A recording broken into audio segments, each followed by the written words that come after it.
Hello and welcome to Fats on Film. I am your host, Hannah Ogilvie, and this is the podcast where we discuss all things fat representation in film, TV, and wider media. And this week, I am joined by contributor for Ghouls Magazine, history buff, and a fan of all things spooky and Halloween. It's Val. Hi, Val. Hello. How are you doing? I'm good, thank you. Enjoying the sunny day. I was going to say, we're not too hot at the moment. We are recording this on a morning before it gets stifling. How are you usually with the hot weather? Do you warm to it, or are you more of a cold person? I spent most of my 20s planning to move to Norway. So I think that pretty much answers it. Yeah, it does. It does. Yeah. I am not a fan of the heat. I'm very pale. Mm-hmm. Yeah, I just lobster. I have to factor 50 once an hour. As you should, though. Listeners, remember to apply that sun cream. It is very, very important, even if you tan, sun cream. So no, that's not bad. That is not a bad process to be having. So Val, this week you're here to talk with me about the film Hot Fuzz. So Hot Fuzz is an action comedy released in 2007, directed by Edgar Wright and written by Edgar and Simon Pegg. And it then stars Simon Pegg, Nick Frost, Timothy Dalton, who I will refer in this podcast as Timmy D, and Jim Broadbent. It grossed $80 million worldwide, which I find really interesting because when I bring that metric up with these films, most of the films we've done have been over $100 million, proper box office successes, and I was quite surprised that this one was lower. But I do wonder whether it's quite a UK specific comedy. There's a lot of in jokes for UK pop culture, and maybe that didn't transcend to other countries. I just find that very curious. And then what I found really interesting when I was doing my little bit of research is that Hot Fuzz received critical acclaim, but then in 2020 Empire named it the 67th greatest film of the 21st century, which I think that is not bad for a little action comedy. I think that's pretty good. Yeah, and I think we'll probably get into it a bit more, but definitely the pop culture effect of Hot Fuzz is still felt today, and where it's a parody of all of these action films, all of these cop thriller type films, it's parodying all of them. It's funny how this has then joined that line of references and memes that we apply to things like, I don't know, Die Hard or Lethal Weapon, or I guess maybe now the Fast and Furious films as well. Yeah. So, Val, could I pass to you now, and could you let me and the listeners know a synopsis of Hot Fuzz? Okay. I was doing my typical Libra thing of practicing this just vocally and and getting into a fight with myself. So okay, so basically Hot Fuzz, a wonderful film.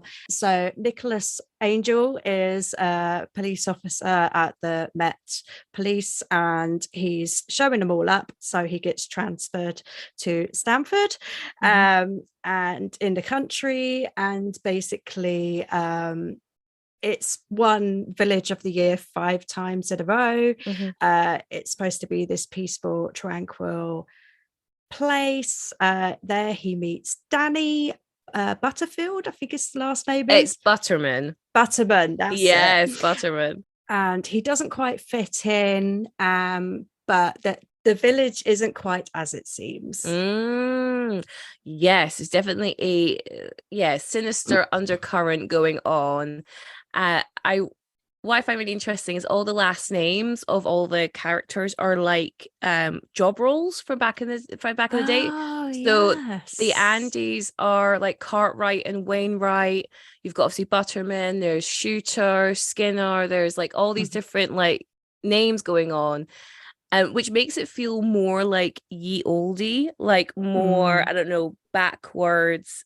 Oh god, I hope I'm not offending anyone who have these last names. I don't mean it like that, but it kind of puts a time and place on where we are, because there's something very back in time about Sanford, isn't there? That it hasn't progressed in the same way as say London has.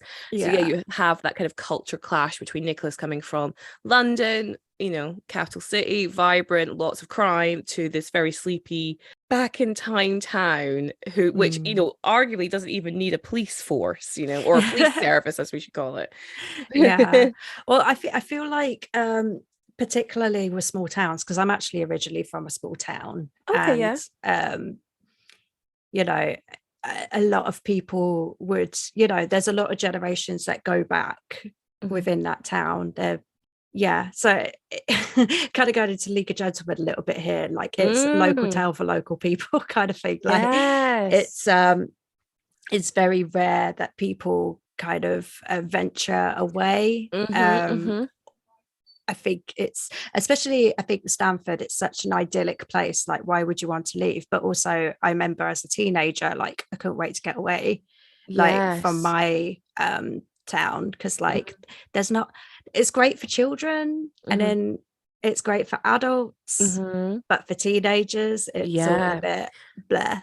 Totally. And I agree. And the film comments on this because you have like the hoodies, and again, that was like, oh, hoodie cinema, like very mid-noughties. Oh yeah. The fact that they have like the graffiti cans, and again, they, that is a commentary, like they have nothing to do, like their infrastructure does not exist for them. They're bored, so they're gonna graffiti things, or they're gonna go to the pub and drink underage. And I just think like, of course, that's actually really like smart commentary on what was happening, or what is continuing to happen. I don't know, like I feel like hoodie cinema is very much a time and place in the UK where you had, ASBOs. That was such a like a prominent thing in our media, like, teenagers running rampant, like drinking in parks.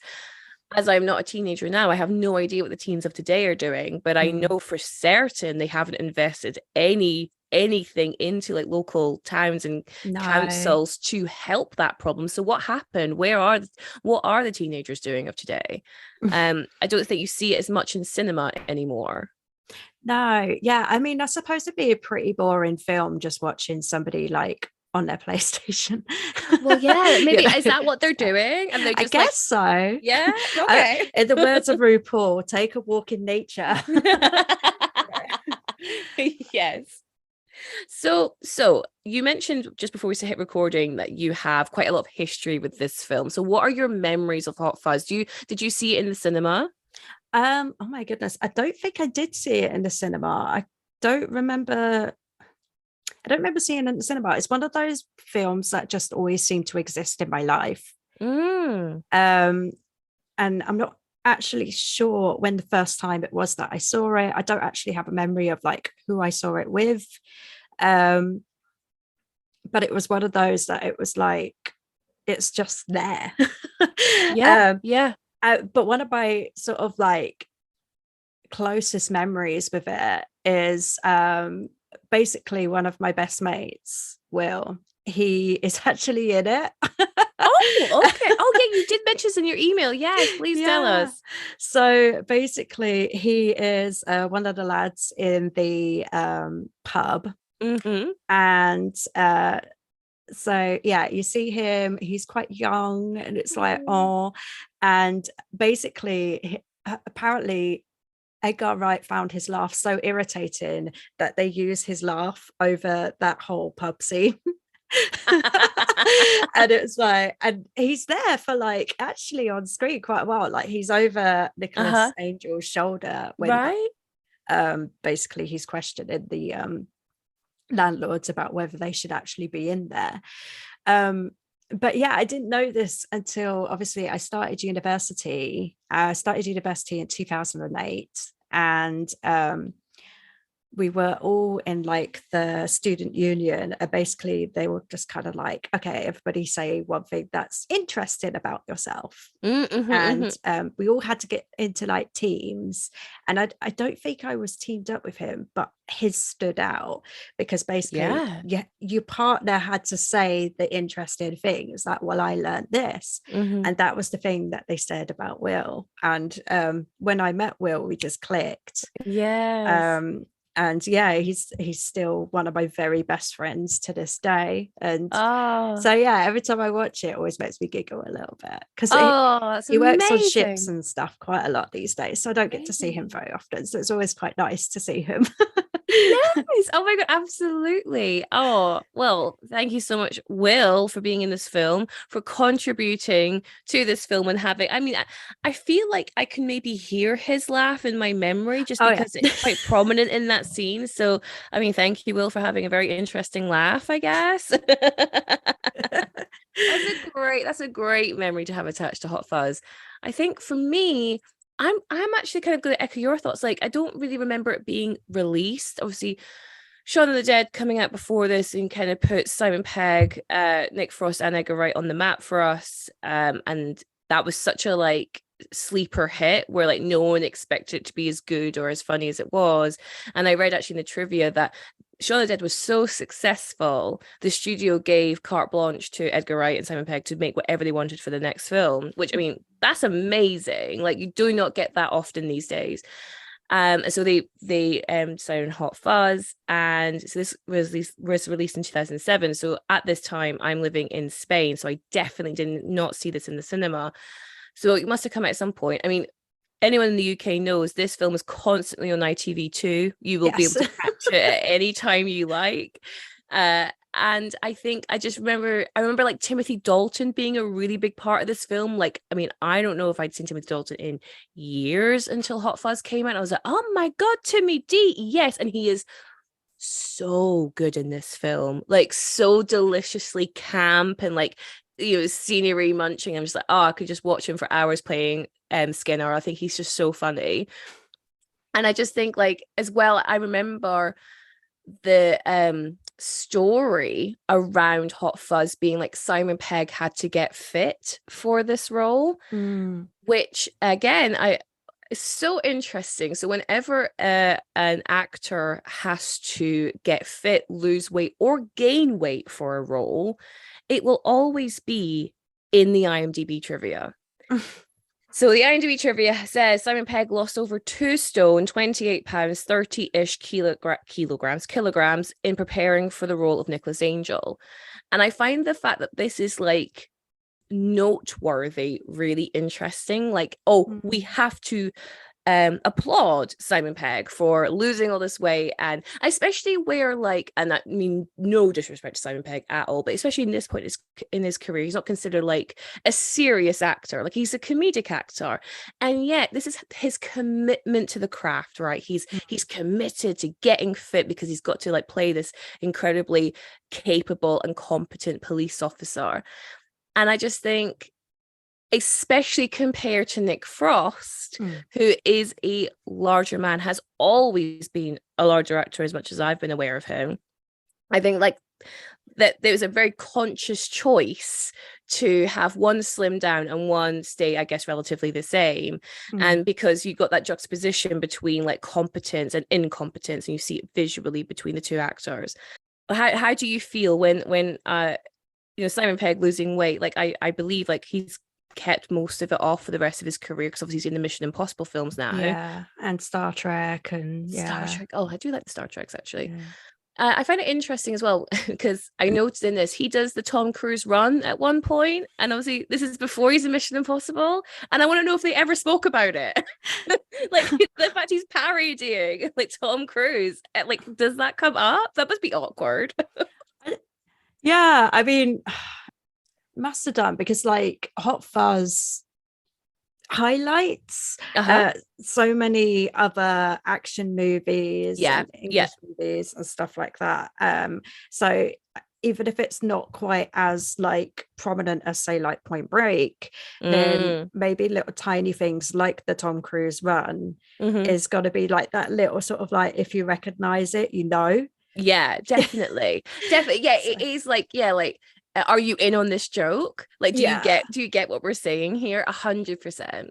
Yeah. Okay. I think Edgar Wright has a brilliant eye for detail, stuff like that. And sometimes it is just a little snigger under the hand kind of thing. Yes.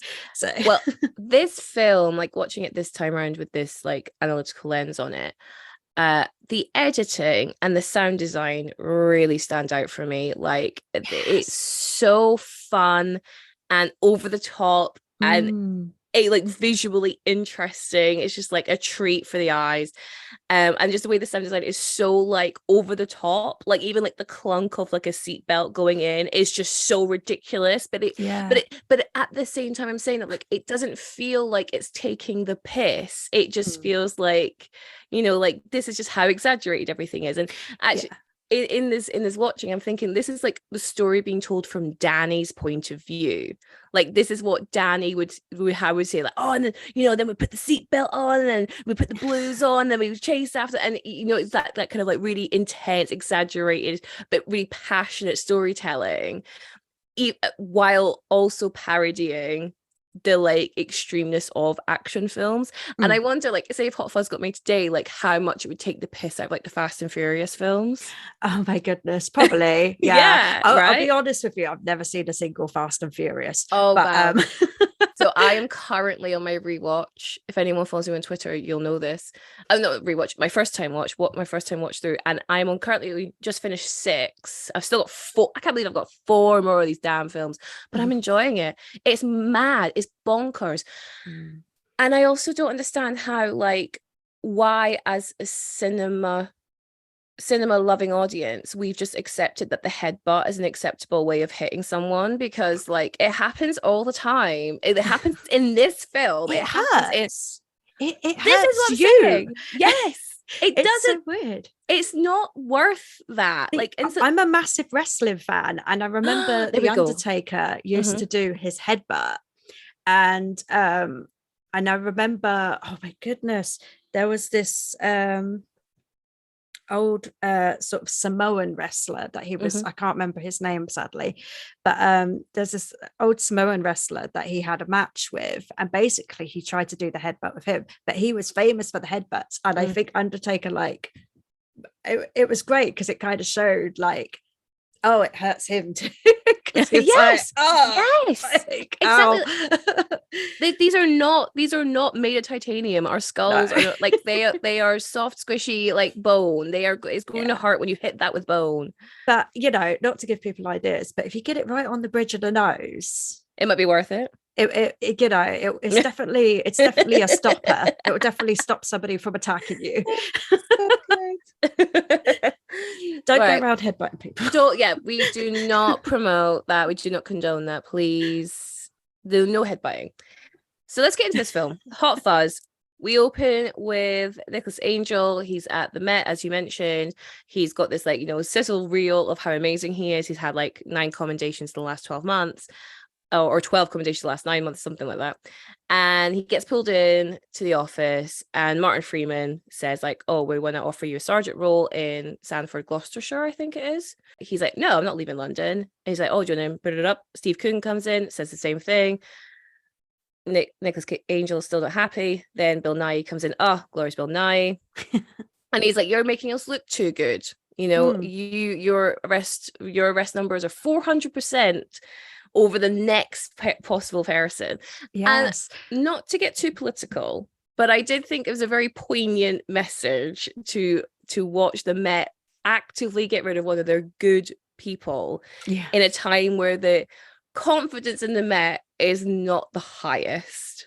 Yeah, definitely. I feel like you're making us all look bad. Yes, exactly. It's like, but then it's such a questionable move. Like, your job is to keep the streets of London safe and to assist people who need help, whether that is like, because they've had the handbag nicked, or because they're lost, like they're there as to be able to help. But like, they don't seem to see it like that. They want to do like the less possible, but like get all the gratitude, I suppose. Yeah. So it's a really weird and questionable move.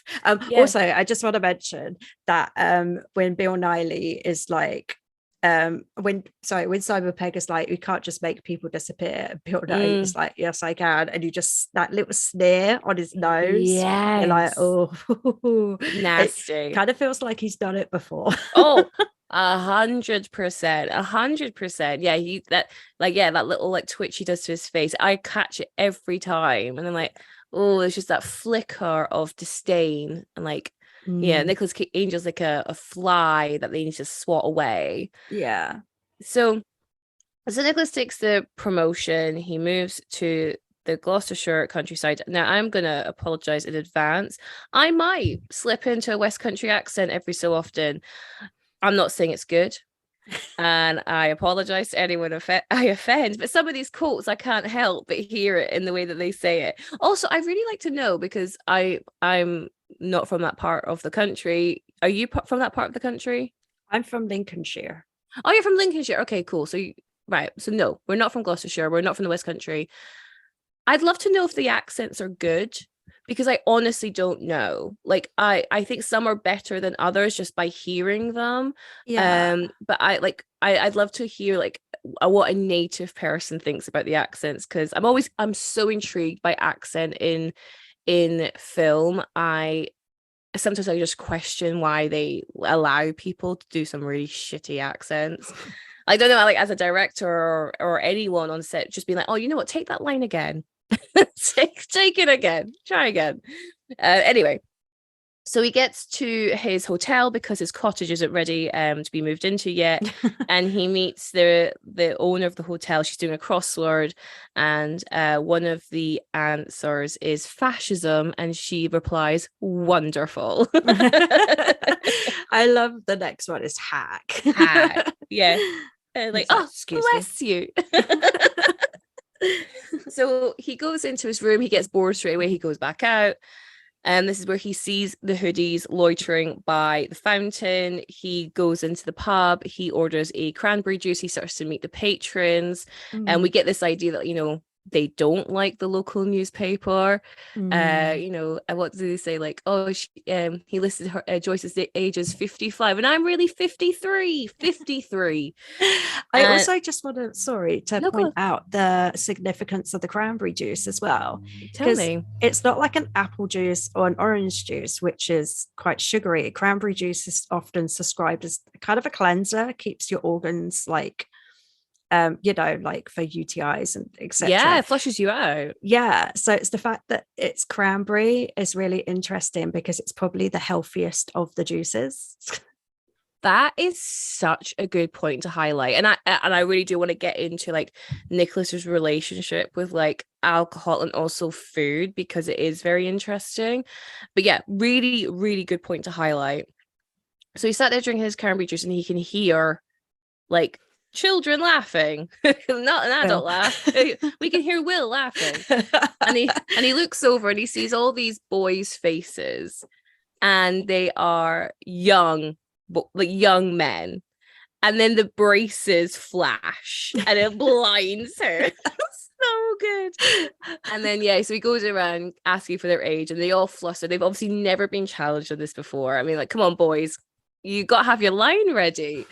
And he knocks them, kicks them out. Well, he actually says, like, do you know that a lot of your patrons are underage? And he says, well, if they're in here, they're not causing trouble out there, for the greater good. And he's like, well, the law, the greater good. The law doesn't matter. Like, in this room, like, they are elite, underage drinking, they have to be kicked out. So he kicks them out, and then the pub is empty. And oh my god, the pub guys are so angry at him, like they just lost so much business. What's interesting is we do have Danny here. Danny is like the only other person left in the pub, and we see he's kind of been at the bar. He's pretty drunk. He's downing drinks, like, another pint please, Mary. Right you are, my love. And he drinks it straight away, has another one. And then when Nicholas Angel leaves, Danny also leaves, and he's about to go drink drive, and Nicholas is like, you're not gonna drive that vehicle, are you? He was like, no. And then we see that like the fountain in the centroscope got all these names attached to it, and these are the Neighborhood Watch Alliance. The NWA. The NWA. So then of course Danny does drive the car, runs into Nicholas Angel. Nicholas Angel's like, right, I'm taking you down to the station. Where is the station? And on their walk, they find the drunken boys from the pub pissing, getting like the cones on their heads. brings into station, and we have Bill Bailey behind the glass. He's checking in Danny, and he says to Danny, like, you here for the night? 4's free. Like, this is a regular occurrence, no worries, get your sleep in, lad.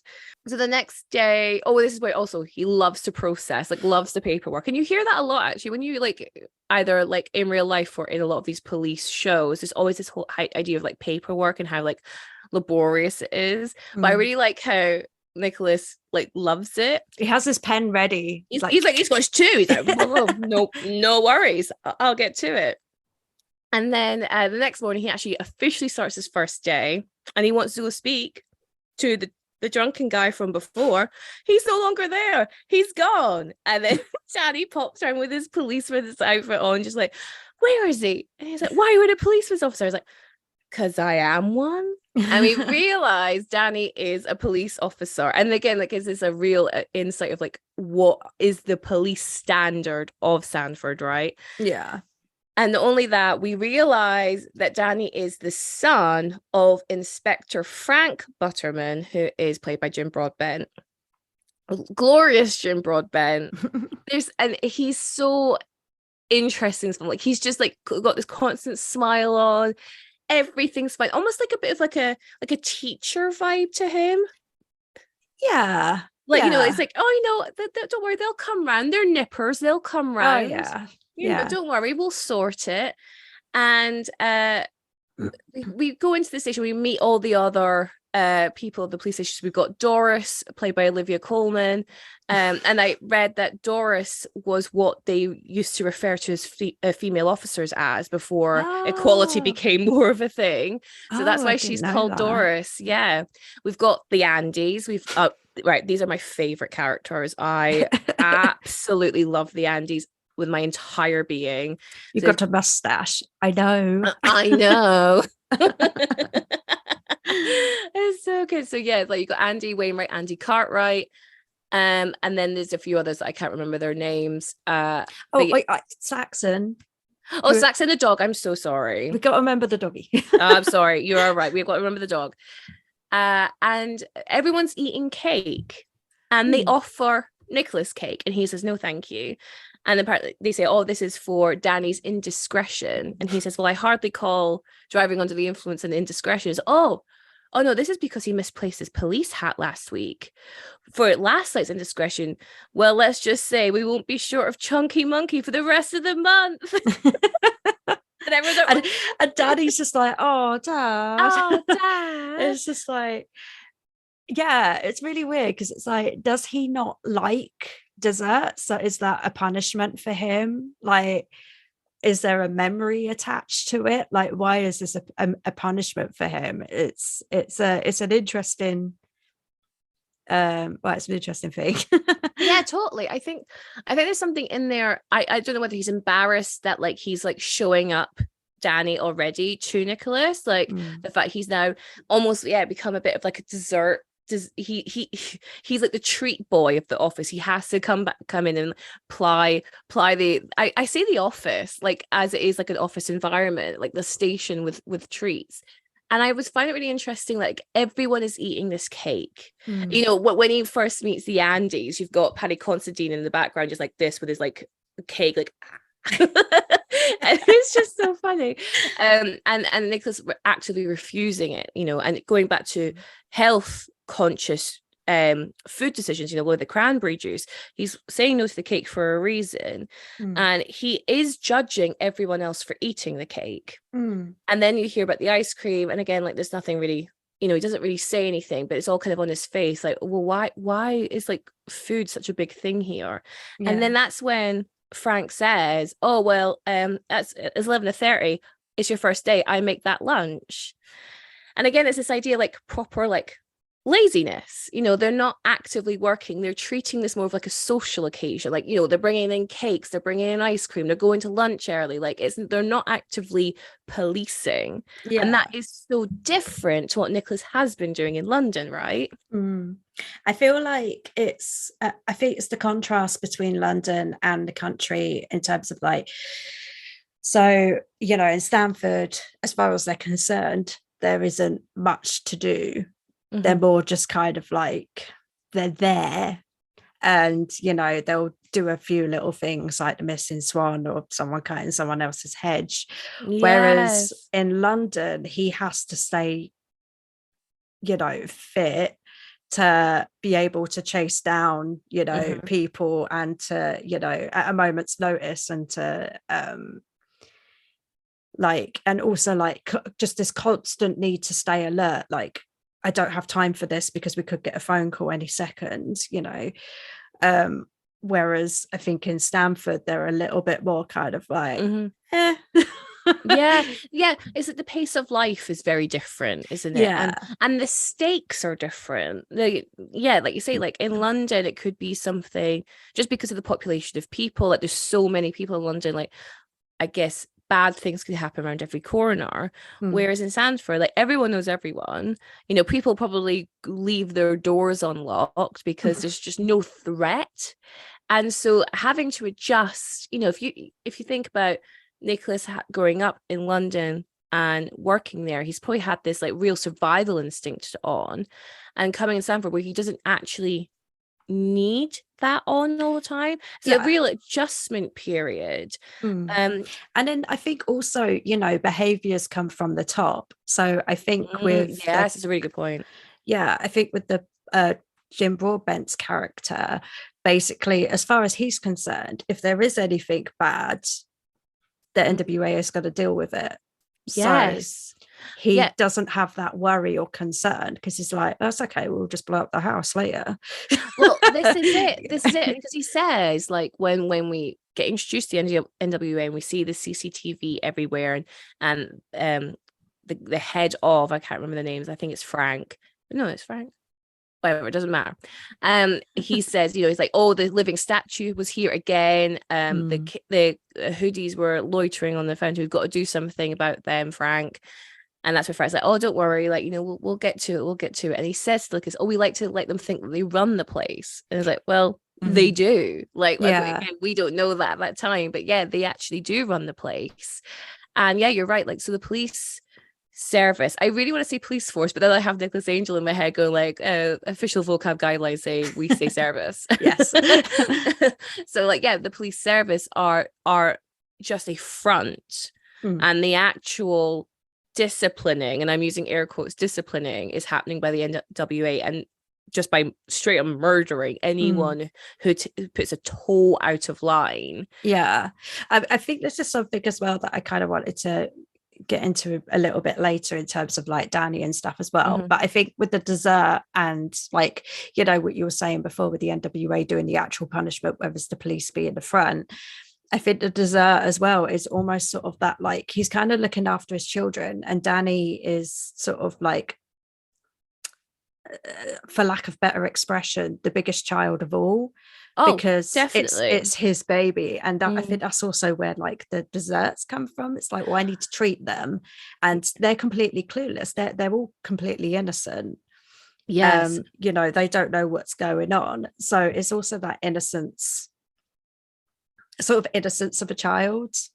And so they're sitting there, they're having fun with their friends, they're eating their ice cream, and it is kind of a social kind of almost, again, lack of better expression, like playgroup, whereas the adults are actually dealing with it. Yeah, that's a really good reading actually, because again, like in the NWA, there are all older people, right? And then you have the police force bar, Saxon's handler are all quite young, they're all middle-aged in comparison. So yeah, there definitely is like, I guess what is the NWA's like plan here? Because obviously they're going to start dying off because they're of a certain age, and they're not bringing anyone younger into the fold either. So do you think the police would have taken up the mantle, or does the legacy past the NWA's life matter to them? Is they only care that Stanford is like the number one village in the UK or England or whatever it is while they're alive? They don't care about. I'm not entirely sure, because like at the end when the the Summerfield workers come out, start throwing fruit and veg. And also you've got Alice Lowe's character. Is it Alice Lowe? Yeah. Alice Lowe's character as well. She comes charging for Doris. Yeah. They're all quite young, but it's like there's gunfire going on. It's all a bit crazy. If my manager sent me out and said, like, take out the police, I'm not sure I'd take that as an instruction unless I'm kind of in on it. Yeah, but then I do also get the idea that, like, the shop girl, for lack of a better phrase, she's like on Skinner's side, that there's definitely like some kind of romantic connection there, that they insinuate that. So I can imagine, like, she's protecting her partner. Nothing like a bit of girl on girl action. Honestly, Olivia Colman is phenomenal in this film. How hot does she look with that machine gun? Sorry. So good. No, it honestly, like, that whole final third act is one of the best things I've ever seen ever. I love it so much. But going back to Danny a minute, because this is where, like, we go to the pub and we're starting to get to know everyone, and this is where, we really see the differences between Nicholas's idea of policing and Sanford's idea of policing. So, for example, he's got the knife vest on. And I'm like, why have you got your knife vest on? You're gonna get stabbed around here. And then he says, like, have you ever been stabbed? Well, it's one of those single most painful things in my life. Yes, and Danny's eyes at that point is like, dum. Oh my God. You're a legend. Yes. And again, it's just this awe that Danny now has of Nicholas. Like, oh, this is a real policeman. Like, this is what I've seen in all the films that I've watched. Like, oh my God, like, I need to ask all these questions. Whereas the Andys and the other cop who always, like, leans on Nicholas, they are, like, more affronted by, like, oh, he's going to show us up, like, we don't know what we're doing, let's just, like, put our guards up. So then you get, like, did you know there's more guns in the country than there are in the cities? And he goes, well, what do you mean? It's like, everyone and their mums is packing around here. Well, who? Farmers. Who else? Farmers' mums. Yeah. Fantastic. Race ball, just blah, blah, blah. I want to eat it all up. It's such a good line. Farmers' mums. So yeah, so then he's asking the questions, and this is where Danny just starts asking all these questions. Like, have you ever shot your gun? Have you ever been in a moving car while shooting your gun? Have you ever jumped through the air while shooting your gun? Have you ever shot your gun in the air and gone, ah? No, I've not jumped through the air and shot my gun and going, ah. Exactly. So I just wanted to, like, let's focus on Danny. So Danny there's a scene again in this montage where he's asking these questions where they've gone to, like, a primary school, and Danny is sat with the children with his hand up being like, is it true there's a place in the head where if you shoot it will explode? And you're just like, this is a child, like a real feeling of arrested development. And we do find out through the film that his mum had died when he was younger. So Frank has been a single dad for quite some time, and he treats Danny like a child. So we get to the church fete in a bit, and they are still wearing the exact same Western cowboy style outfit that we see in a picture previous. Like you mentioned, the desserts, that's his punishment, that he has to bring in these desserts. Very childlike, very immature ways of disciplining. And he is also just enraptured by Nicholas's idea of, like, action. And he's also jealous that he hasn't faced that action. And I wanted to ask, like, how do you feel like Nick Frost's, or the casting of Nick Frost and his body and his look accentuate that kind of arrested development childlikeness to Danny? So I feel like it contributes a little bit in terms of this idea that, and like this comes across quite harsh, I think, but this idea that I think Hollywood has, and generally society has, that bigger people don't look after themselves. And I think with Danny, he hasn't really had the opportunity to be able to look after himself mentally, because his dad's always sort of looking after him as his child, treating him like a child. He's not really had any other sort of, like, figures to sort of look up to. Even in the pub, he sat by himself, like he's not out with his mates and stuff like that. It's not until Nicholas Angel comes along that he really finds a friend. And even just kind of there hasn't been a lot of inspiration around him. And so I feel like it's it kind of reflects that idea of not taking care of himself. But then, as Nicholas Angel comes into his life, he does grow very quickly. Like he puts on the stab vest. In fact, he thinks outside of the box, like when he has to save Nicholas and everything as well. Like he's actually very intelligent. He's just not had that opportunity to be able to show it. And I think it's kind of like, at first you might think he's lazy or a buffoon, but I think it's almost sort of like underestimating him, because he grows, and I think that's one of the things that I really like about Hot Fuzz is, like, they could have kept him as this sort of the stupid fat person, or like just sitting and drinking or whatever, but he doesn't. The weight has nothing to do with his character. It's more about how he's been treated and not had the opportunity to grow as an individual. And I actually really kind of admire the fact that they show his intelligence. And actually, like, at one point, like, for example, Nicholas Angel is supposed to be like the fastest person in the Met. Daddy keeps up with him pretty much when he's like chasing the shoplifter. Yes, I wanted to mention that. So yes, I do think, like, on the shoplifter one, he's like, they really try to show his unfitness, and I'm using air quotes here, which they love to do with fat characters, that he's like, he can't jump over the fences. I mean, it's a great scene, I'm not going to knock it, but the whole point is, like, that's a running gag. I just have to mention this, because obviously in Shaun of the Dead, Shaun knocks over the single panel of the fence, and in Hot Fuzz, Nick Frost runs through the fence. And then in Well Dead, Simon Pegg's character, I can't remember his name in it, I'm so sorry, he takes out the entire fence. Right. Like, I can't remember the film. I've only ever seen World's End like once. I wasn't that a fan of it. But I knew it was like a running joke throughout the Cornetto trilogy. But I think, like, I like the joke. I think it's funny, like, the fact that he falls through the fence, because I think most people would not be able to do what Nicholas is doing is so ridiculously insane. Your average person couldn't do that. And but then he catches up and he's out of breath, and of course, like, all fat people are out of breath when they run. That's just a thing.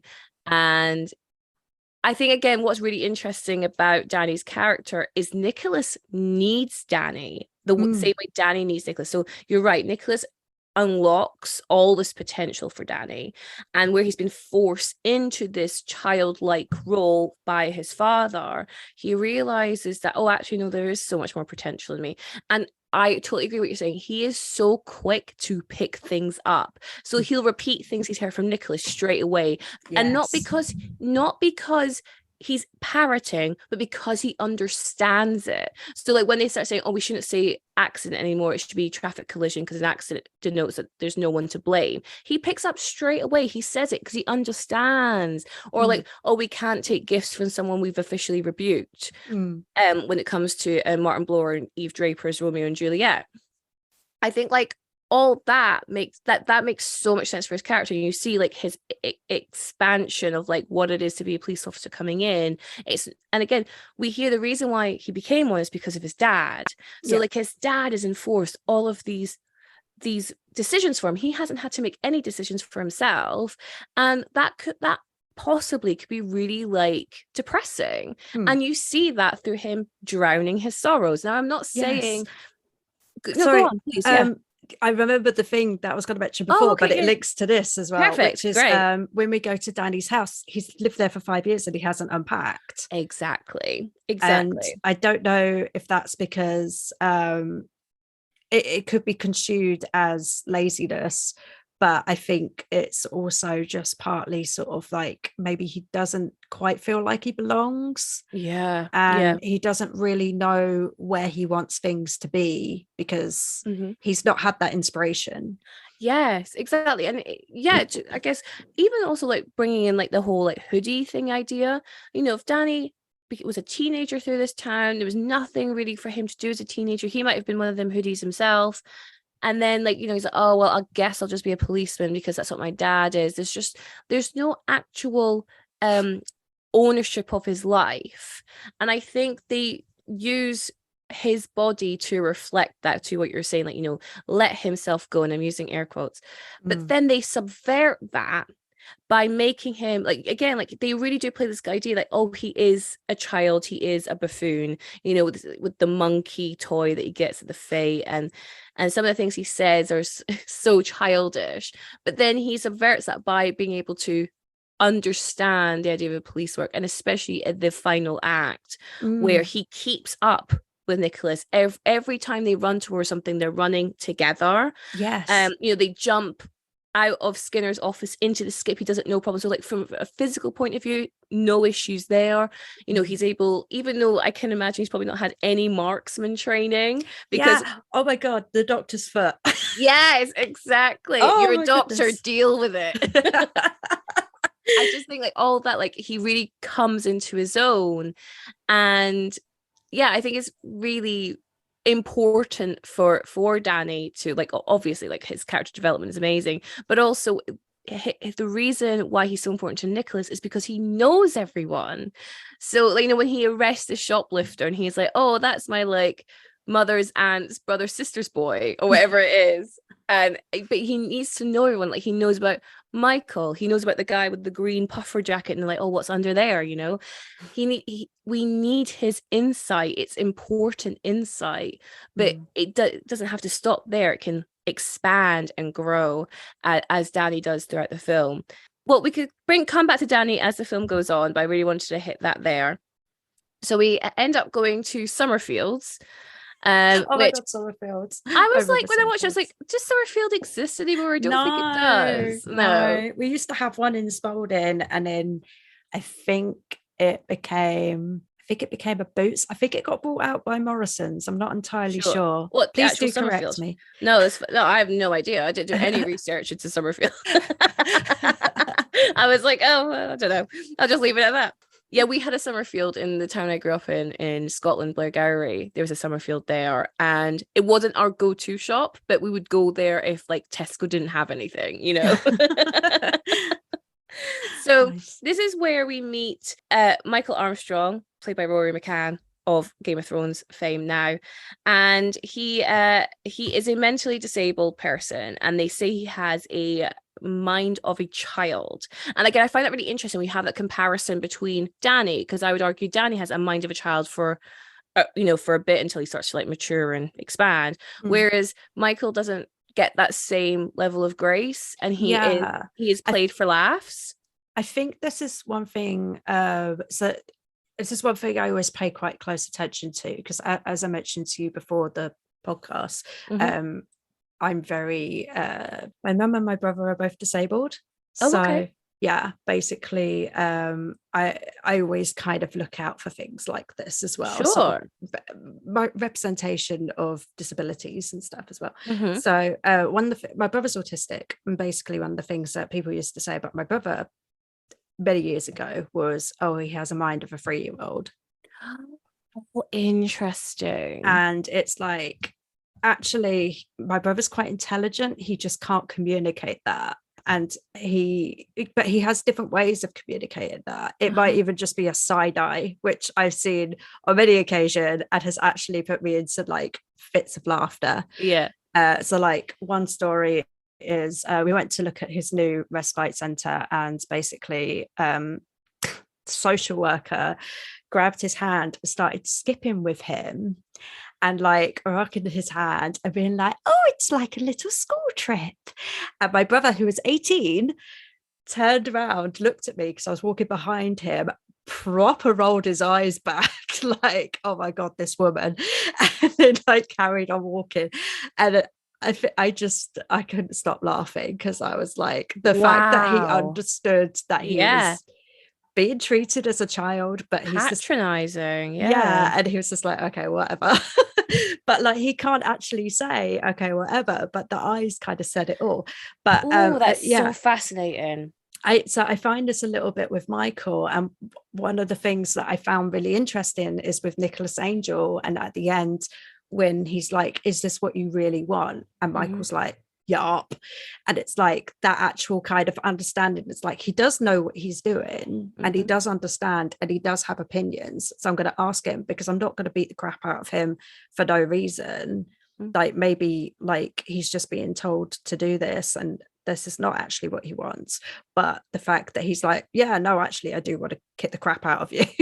Yeah. That's when it kind of gives the okay signal for Nicholas Angel to be like, right, I'm going to put you in the freezer. So Yes.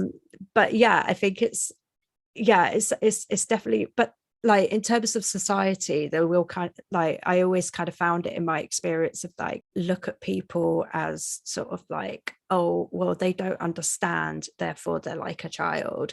And I saw it once with my mum as well, because my mum's epileptic. She's a perfectly capable woman. She does, I think she has a little bit of understanding problems. Like she went to a special school when she was a child and stuff. And I kind of got angry once in the post office because they were just like, oh, where's your husband? Kind of like talking down to her a bit. And it was like, actually, she's perfectly fine and capable to do these tasks by herself. Thank you very much.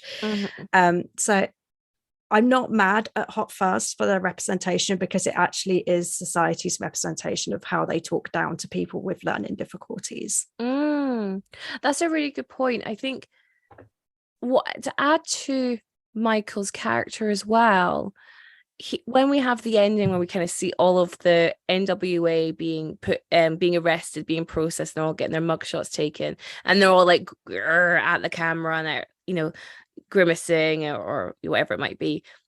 Michael's the only one who's crying. Michael shows remorse for what he's done, compared to everyone else. So I'm just thinking, like, actually from an emotional point of view, like he's the only one who doesn't seem to stand by his actions the same way the rest of the NWA do. And I think as much as Nicholas gives him the option to confirm or deny whether he's being coerced into this or not, and he says he wants to continue, completely fine. But maybe again, like, is this idea of like, did he understand the consequences of what he was doing, and now he is facing those consequences?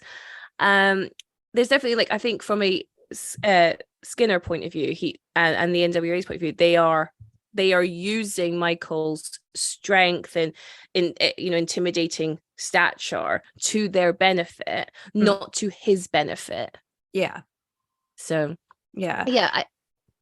I think, like, especially when he attacks Nicholas in his hotel room, you get that peak of innocence as well when he kind of throws the monkey at him, and he's just like, oh, this is nice. And then obviously he knocks him out, and then playtime's over. Playtime's over.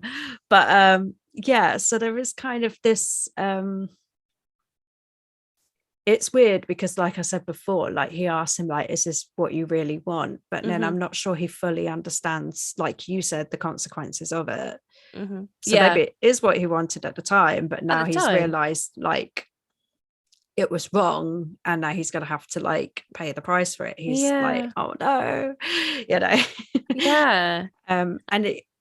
think it's maybe no one really told him, so it's kind of just doing what he was told. And again, like, it's not just like it's his boss as well, like it's someone who pays him. So like, again, you got like a power imbalance there of like, I need you to do this for me. You don't know like what is being threatened if he didn't.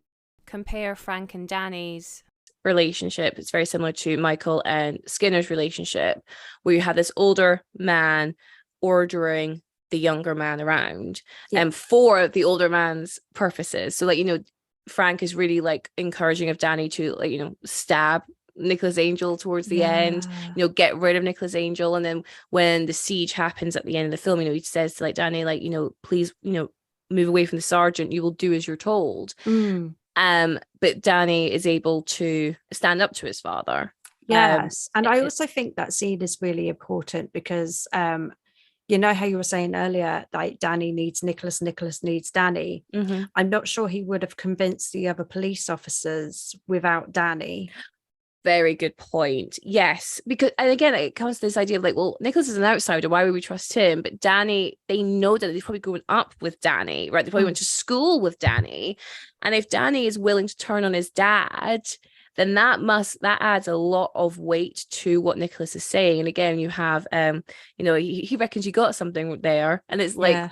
and again, from an audience point of view, like the actor who plays him is very well done because it's less mumbled than the rest of his lines. Yes. So we understand it better. So it's like we're tuning in. Yeah. And also I think it's a really prominent part for Nicholas Angel, because Nicholas Angel understands him. He gets it. He's like, oh, so he's suddenly part of them. This is it. It's such an important, right? And it's like, and it's a joke, right? It's a joke. The fact that this man, we can't understand his like incredibly mumbled, accented language or accent. In that moment, the decision to make it a bit more clearer for the audience and also for Nicholas Angel, but it's like we're tuning in, we're becoming part of this team, is really, really smart. I think it's really well done.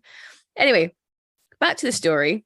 We're at Summerfield. We've had our kind of true introductions to Skinner. He is this sinister, loves to like, say some like murder-esque lines, but then seems surprised that we're getting called up on it. Yeah, I mean that's our introduction to him as well. Yeah, it's just like, I'm a slasher.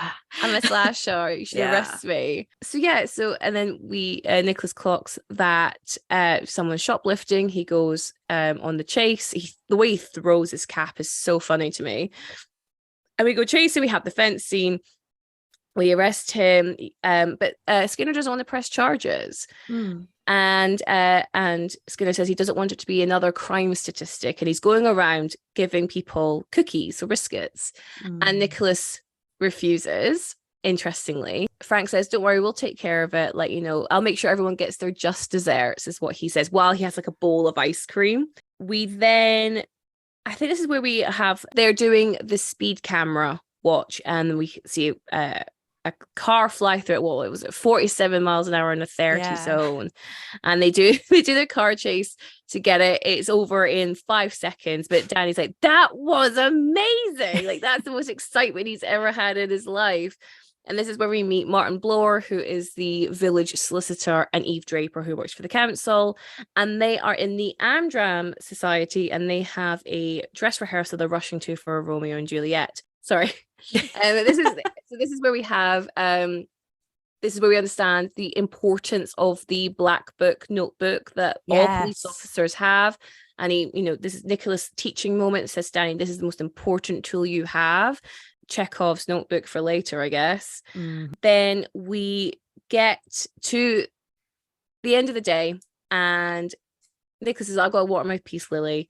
And Bilby is like, oh, well, Martin Bloor left these tickets for you for the show. He's like, oh, well, we can't accept the gift from someone we've officially rebuked. But then that's when Frank says, oh, could you please go to represent the station at tonight's event? So Danny's very excited. He's like, yes, we get to go to this performance. It's the worst performance ever. It's cringe. It's ugh. Oh my god, the Cardigans rendition at the end. Oh my god, I know. Love me. It's just like, you stop. And everyone's face, so Nicholas and Danny are like real center screen, but then you have the NWA behind them, and everyone looks pissed off. And we then go to like the after party, which is at the pub, and we learn that actually there are 2 semi-professional actors that could have been in Romeo and Juliet. So you've got like, he was in Straw Dogs and she played a cadaver in Prime Suspect. Why were they not chosen? And then it's very clear that Martin Bloor and Eve Draper are having an affair. They're incredibly flirtatious with each other. This is where we meet George Merchant, and again, like, he gets height shamed to hell, like, but he's a shorter guy, and they keep playing on that. And I was like, that's not cool, team. Like, we did get a little drunk, didn't we? Yeah, and they just carried him. I'm just like, okay. But then again, like you got Skinner being overly sinister, saying like, "Oh, Eve works for the council. I bet if we bashed her head in, all these secrets would tumble out." And she has this laugh. Going back to your friend Will, we have another annoying laugh in Eve Draper.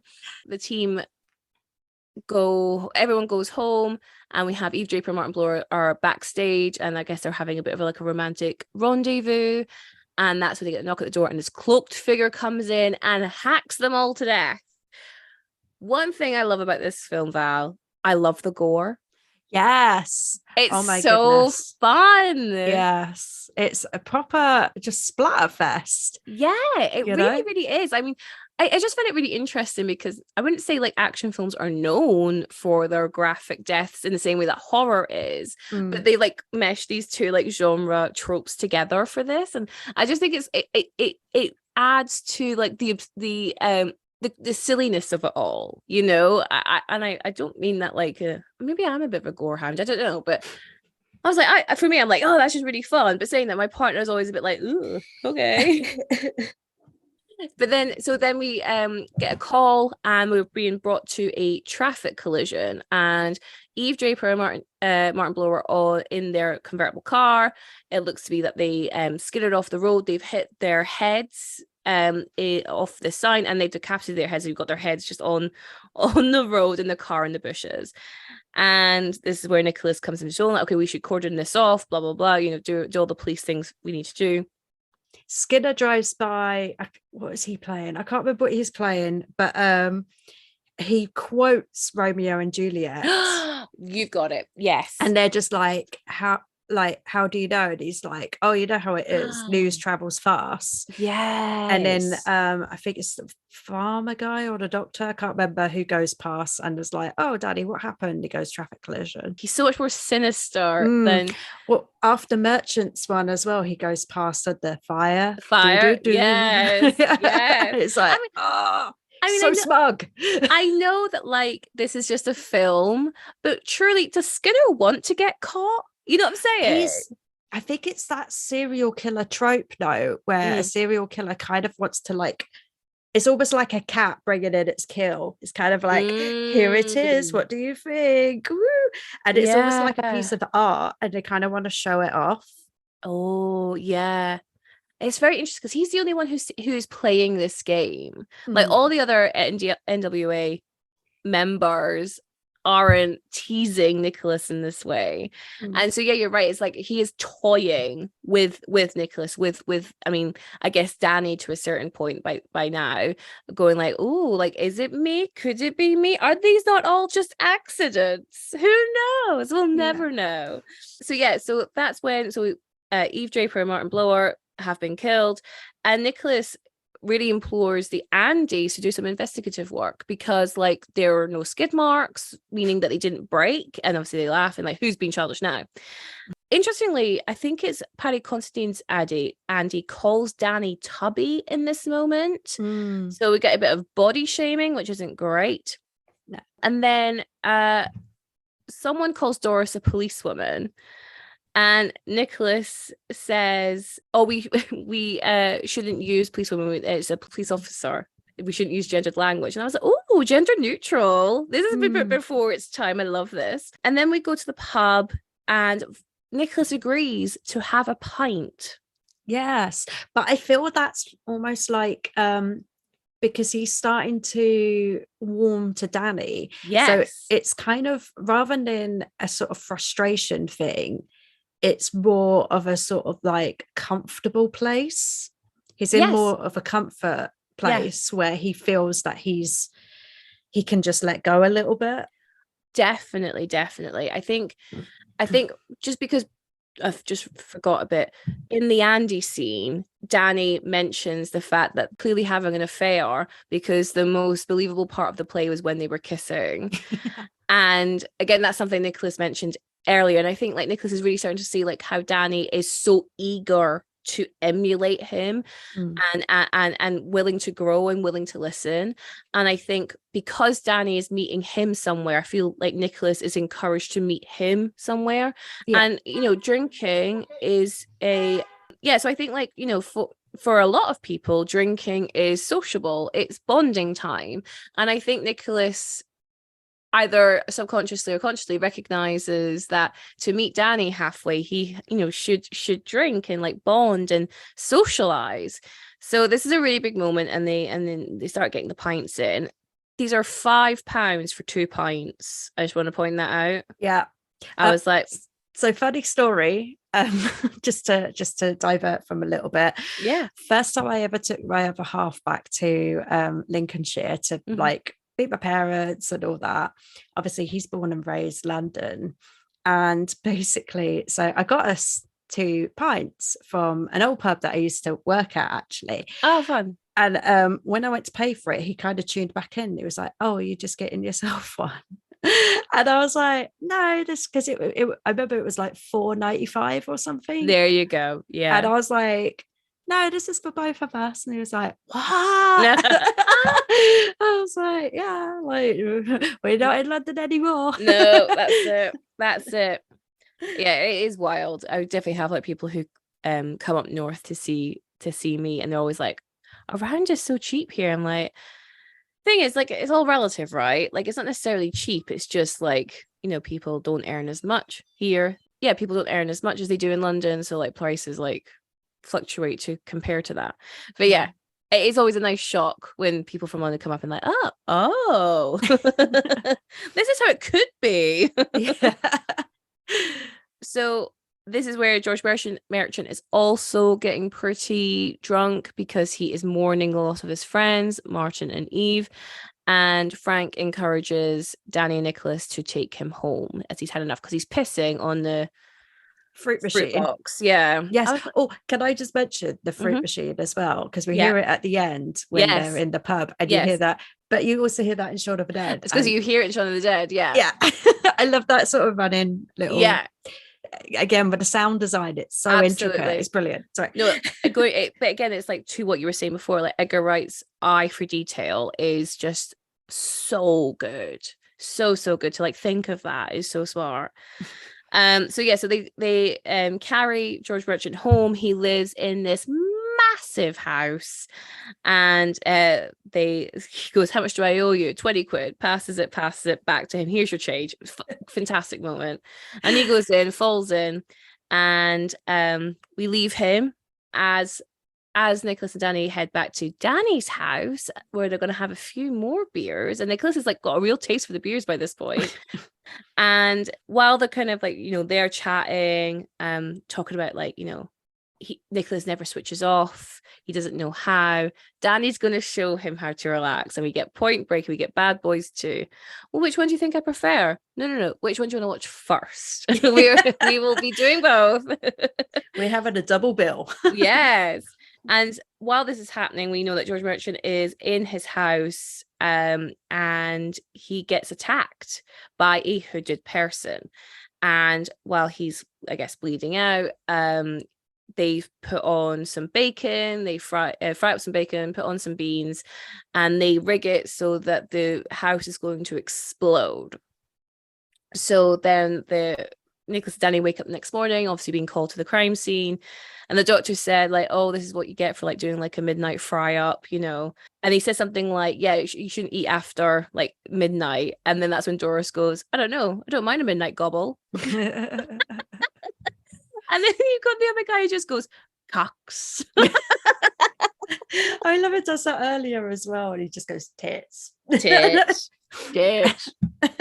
So good. But again, that's when we have Skinner come through, and he is listening to a fire. Again, it's very sinister. Nicholas Angel is definitely going like, how is this all connected? Tim Messenger, played by Adam Buxton, who is the newspaper journalist, comes up and he's hi. And Nicholas is like, "Oh no, a statement will be released later." He's like, "Oh no, I just want to know what your perfect Sunday is." It's so good. I love Adam Buxton. Love Adam Buxton. Love. So then we have the church fete. So they have a church fun fair to raise money to fix the church roof as it is crumbling. We have Nicholas on patrol, The Andes are chilling, Doris is chilling, and Danny is with his dad, dressed up as a cowboy. And Danny really, really, really wants to go play the like rifle shooting range, the air rifle shooting range. Nicholas like, oh, I've not touched a firearm in 2 years. And Danny's like, please, like a child, like pleading, like, please, that'll be so much fun. So he does it. He hits all the little men. He gets the big monkey, much to the doctor's dissatisfaction. And then Danny takes the gun and accidentally fires and shoots the doctor straight away. Danny feels really bad, but Nicholas just like, don't worry, he's a doctor, he can deal with it. Like, he's just like really just like, it's fine, man, don't worry about it, it's all good. And we see that Adam Buxton's to Messenger is talking to Leslie Tiller, who is the florist, the local florist. We see that Skinner is watching the conversation while ominously shouting, "Splat the rat!" And to Messenger that comes up is like, goodness, go on. Splat the rat. Oh my god. Sorry, it just connected. There you go. I was like, oh god. That's one thing this film does really, really well, is a fortune of everything that happens. Sorry. That's it. But what's interesting about that is like Nicholas's hypothesis is that he thinks that the rat is Tim Messenger. But Skinner's rat is actually Leslie Tiller for abandoning the village. As we get into it. So Tim Messenger comes up to Nicholas and just like, oh, I've got some information on the George Merchant thing. Can we meet at the church tower at 3 p.m? I need to tell you. But at 3 p.m. is also the tombola. And of course, Nicholas Angel's like the guest of honor to like pull out the names. And we get Tim Messenger, but he's not around because he's waiting for Nicholas at the church. And he pulls out another name, and it was Simon Skinner. But again, he's not there either. Ominous. So that's when Nicholas is like, something's wrong. He runs, he goes to find Tim Messenger, and Tim manages to say hi before the peak of the church is pushed off, falls all the way down and splats right onto Tim Messenger's head. There's that like sound moment, and it's like almost like a screaming like warble, like whoa. And like his like body like flails and it falls. It's a really good stun. I love it. I think it's great. I also think it's a lovely little callback to the question of, is it true that there's a point in a man's head where if you hit it explodes? Yes, very good. I never put those two things together. Yes, fantastic. I actually remember this scene being teased in the trailers for the film. Like, and yeah, because it is graphic. They go hard on that one. And then that's when everyone runs round and Frank screams, oh, there's been a terrible accident. So they put up, the police all get involved. And that's when Nicholas says, like, I believe this was murdered. And Frank's like, are you saying this is a crime scene? And so then he goes into action, right? Like Andy's, like talk to everyone who was at the fete, and they're like, oh, he's got shorts on. So good. And yeah, they like Saxon's on patrol, and he was like, Nicholas and Danny, you know what to do. And they just stood in the rain with a little like plastic over their hats. Over his cowboy hat. And they still got the monkey. And the Andes are furious. They're just like, I've just looked at my watch and I realized I should be in the pub. Like, they're just so angry that they have to do any kind of detective work because they think it's ridiculous, because they're like, accidents happen all the time. Like, why? And they're like, oh, what do you want me to do? Do you want me to interview Aaron A. Aronson? Yeah. So you'll start in the phone book, Aaron A. Aronson. This is the thing. Everyone keeps telling Nicholas these are just accidents. Accidents happen every day. Like, why are these any different? But Nicholas starts to like really put dots together, and so he, because Danny starts to like his like trust or his belief in Nicholas starts to wane at this point. He's like, maybe they were just accident, and Nicholas like, have you not been listening to anything I've been telling you? And then Danny runs off with his monkey, being like, yeah, you know, one thing I do remember you said, you don't know how to switch off, and they run off. I want to like just pause a moment because I read in the trivia that they did write a love interest for Nicholas Angel. Her name was Okay. Victoria, but they decided to take the character out because it was like, you know, it's not really adding anything. And then they just made all of her lines Danny's lines. I love that. I think Yeah. it works. It does. It's a really like I mean, you can come for me for saying this, a bromance film, Oh right? yeah. 100%. It's like, it's about these two men like finding love in each other, platonic love.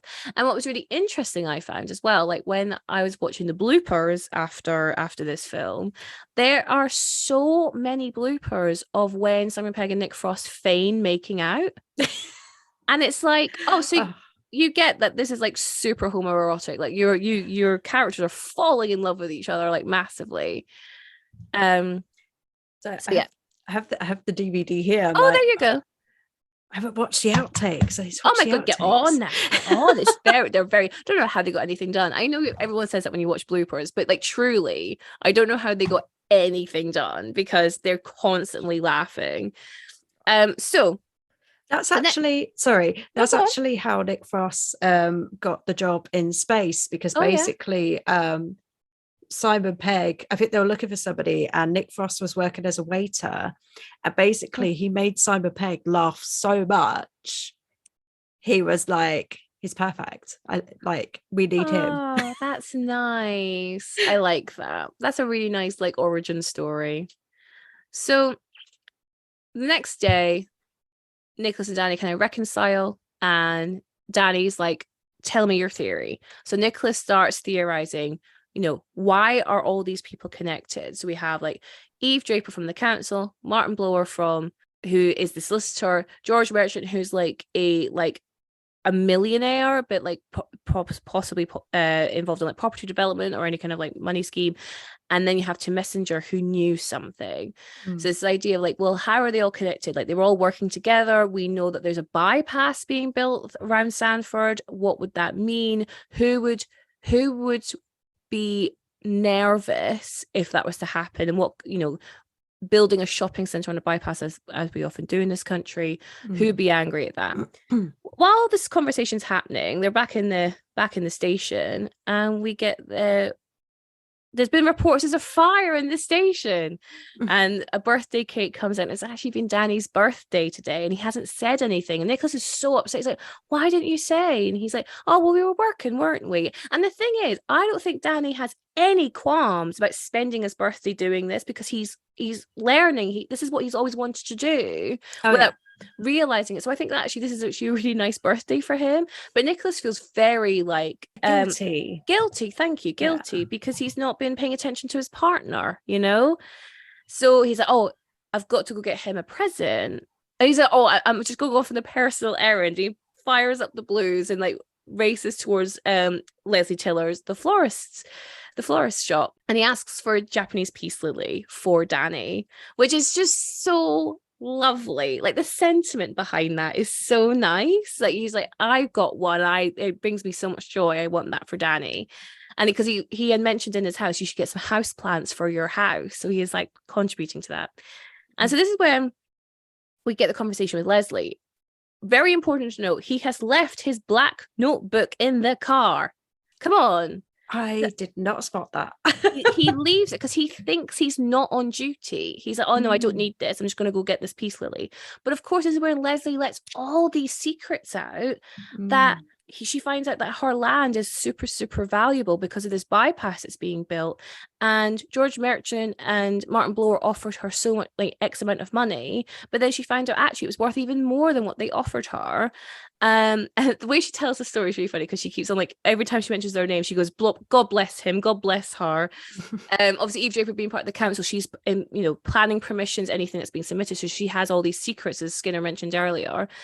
And then she goes, oh, apparently they want to build like a big shopping centre just out of Sanford. Oh, I guess Cousin Sissy will be a bit upset about that. But as far as I'm concerned, Cousin Sissy can go fuck himself. And then that's when Nicholas says, oh, can I just, bear with me 1 second? Well, he goes to get his notebook so he can jot everything down. Yeah, okay. And then that's when he turns around and the cloaked figure has stabbed Leslie with her shears in her throat again. It was so grim, so gory.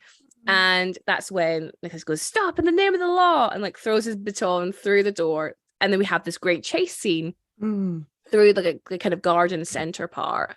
And that's also the first time that we really get an inkling that it might be multiple people and not just Skinner, because every time there's like a barrier, suddenly he's further away. So far away, yeah. And you're just like, oh, okay. Exactly that. A really good scene though, and then you've got these ridiculous like flips over like the flower beds. It's just so silly and I love it. And that's when, you know, the police come to like look at the scene, and then, you know, they go, "So you're saying that this wasn't an accident?" And Nicholas, back to the station, he's like putting money in the swear box because he's just, you know, deaf and blind, and he's just so angry that no one is listening. And again, Doris says like, what makes you think this was murder? Just the way she delivers it, so like toothy. And yeah, like they just don't believe him. She's, you know, conspiracy theorists, like, you know, the Andes are like, you know, maybe it was you, maybe you've snapped, you know, like all this kind of stuff, like really putting the blame back on him. And is it here where he goes, like, "I know who did it," and he believes this is where like this is Skinner, and that's when they go to Summerfields all together, don't they? And he puts this story forward about, you know, this land, it was super expensive. You were angry because, you know, you were going to lose money because of the shopping center outside of town. You've murdered the competition.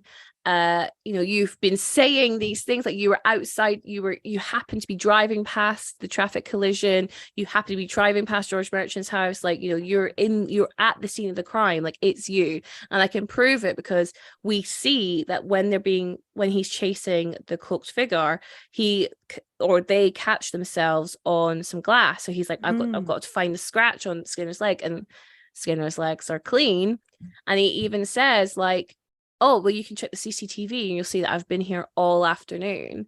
So that's what Nicholas does. And it's just a load of footage of him shaking people's hands. I know. And there's a really good freeze frame when he's literally like with a customer. It's so good. And that's where like Nicholas realizes like his theory is not true. And I can't remember what Skinner says, but he emulates Danny, and he goes, you know, does the jog on. So good.